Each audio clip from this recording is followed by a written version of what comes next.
back in action. Hydroponics are all plumbed in, all running, had a good test.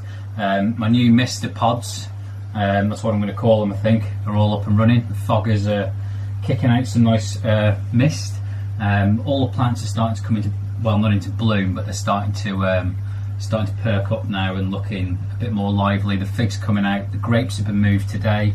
There's a lot of chilies been planted already, along with some tomatoes, and also there's a few chilies that I've managed to kill that I started off a few months ago, that we'll have a look at. But let's just take a quick tour around the greenhouse and have a look at the new electronic system that I've just plumbed in, and the hydroponic setup.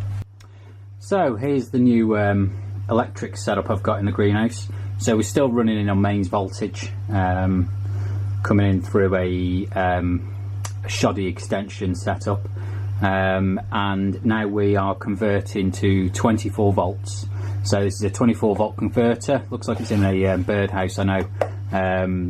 I was trying to rack my brains as to what kind of housing to put it into, but the misters, you'd be surprised, they all run off 24 volts, the foggers, that are running this new hydroponic setup that I've put together, but they pull quite a lot of amps, so this is quite warm, so I was worried about enclosing it too much, but obviously I don't want it too open because there are leaks in here, so I've built this sort of birdhouse to try and keep the water off it.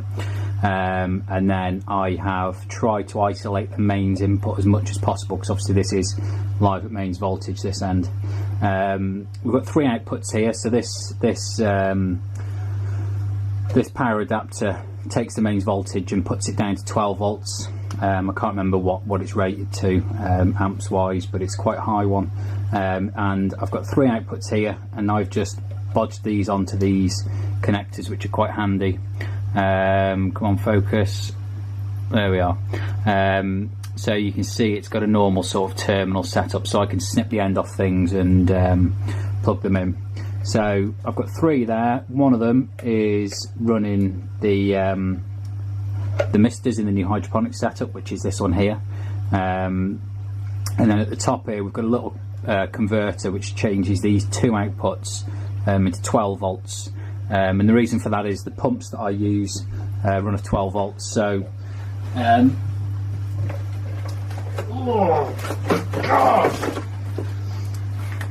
here's my pump that I use to empty the hydroponics bucket. You can see on here DC 12, so I can plug that into here,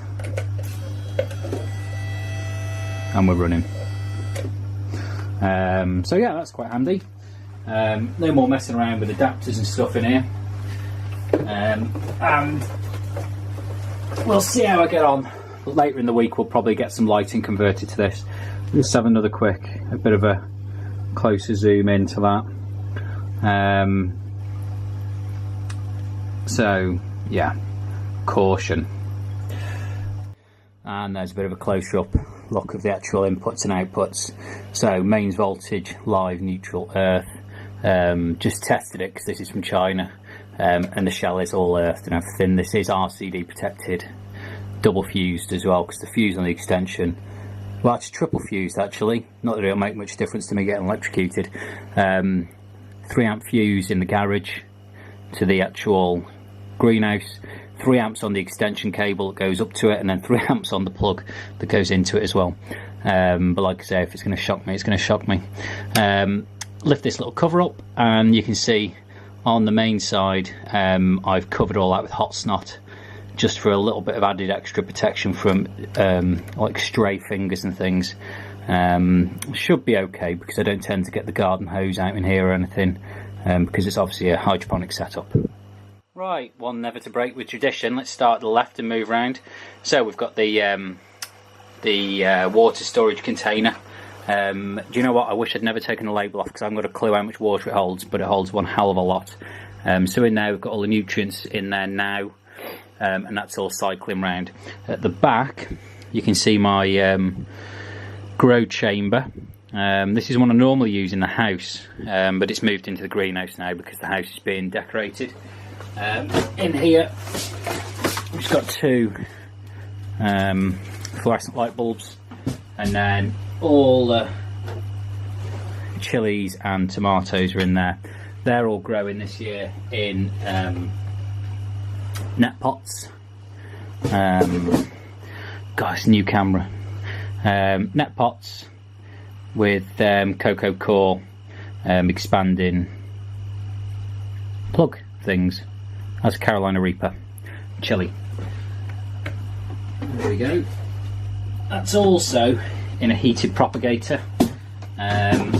So I'm going to be a bit naughty and cane these with light 24 hours a day for about a week, and then I'll start weaning them off it. Not always the best thing to do, but hopefully it'll give them a bit of speed. Then let's move around. So we've got the hydroponic buckets, which we've gone through a million times before, but for any new people, lift them up. Got Hydroton clay balls, and then a water supply coming in that drips in. That then let's take you off for a minute. That then comes down, and you can see here, if I tilt that, and it drains out this 90 degree. For these ones I'm using, actually let's have another quick look at that. This year I've upgraded.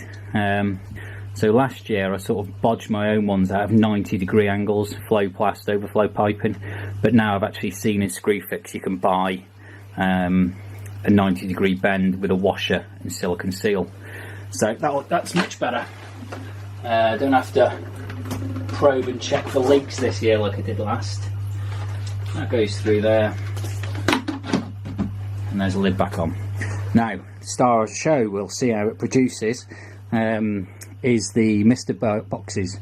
So with these ones we've got in here a pak choy cabbage, 6 of them obviously. Now when we lift it up we should get a nice little show, and there we go.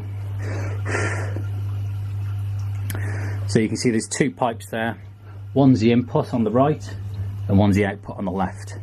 And then if we go freehand for a moment, you can see it comes out into the main drain, which drains the hydroponic buckets and back into the reservoir to start again. It starts all the way down that end. Right then, jumping up to this end, we've got the obligatory for me Chinese jade money plant thing. I can never throw them out, and they just seem to constantly grow and grow and grow from the ones I do have in the house. We've got some radishes there. I just planted them just because I noticed I had these containers which fit perfectly on that shelf, so I thought I'd chuck something in them, something that's quick, and they're the ones that have gone in. Some more hydroponic buckets at the back there. That is a spinach beet, just there. Radish, spinach beet again. I've got a fig, a house plant fig there, you can see. That's just been moved in the greenhouse because of the house renovations. And then over to here we've got rose cuttings and chilies, some geraniums starting up there, some more chilies, some sweet peas are starting, they need pinching out tomorrow. And then a lot of bulbs starting to come up down here. I've started in plant pots ready to put out. I don't know why I started them in plant pots, I wish I hadn't now, but such is life. And here we have my makeshift scarecrow drying my gloves out. That's the fig there. Don't know if you can see, it's starting to bud now. Looking very figgy as well, which is always good.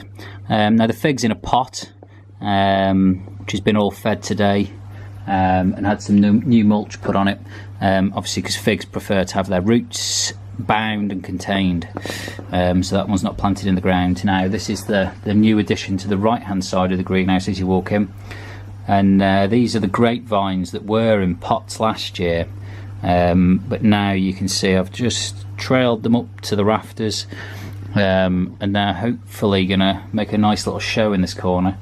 And I've cemented in these cement blocks around the perimeter and dug in a load of compost, so they're not confined at all. so they're probably going to be spreading roots out all over the place, but that won't bother me. But it's completely free underground. There's no foundation under here, so they can go as deep as they want.